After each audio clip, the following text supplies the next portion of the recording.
مدام ابتسام والأستاذة عبير نائر ونقيب.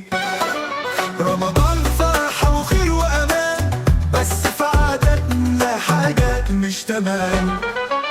تعالوا نصلح مننا ونعيش رمضان بالسلام.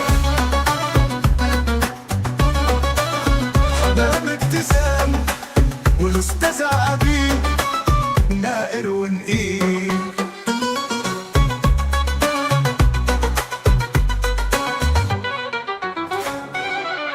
لا لا يا ام فتحي، وهي ما اشتغلتش السنه دي، ما عملتش مسلسل لرمضان. يا اختي من ساعه ما اتطلقت وبيقولوا نفسيتها زفت.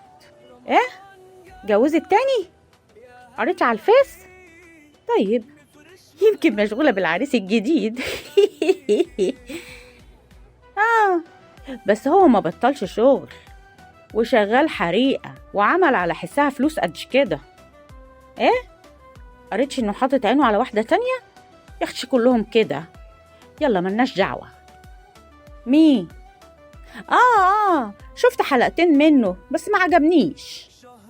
والنبي يا اختي لولا جوزها مخرج ولا كانت اشتغلت في التمثيل، دي اخرها تربي العيال في البيت، دي حتى معصعصة شبه الأستاذة عبير. في ايه يا مدام ابتسام، هي وصلت لكده؟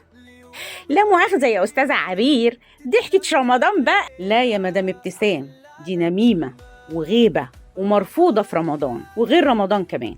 حياة الفنانين الخاصة ليها حرمتها زي حياة أي حد. ما ينفعش نحكي في أسرار البيوت، وما ينفعش ناخد كلام الفيسبوك على إنه حقايق. الفنانين نتفرج على شغلهم، يعجبنا أو ما يعجبناش، نتكلم على الشخصيات اللي بيمثلوها مش عليهم هم يا مدام ابتسام. ولعلمك أنا مش معصعصة. يوه معاكي حق برضك يا أستاذة عبير، هي يا اختي قعدة النساوين كده تجيب الغلط. حقك علي. وصل الكلام يا مدام ابتسام؟ وصل وتمام التمام.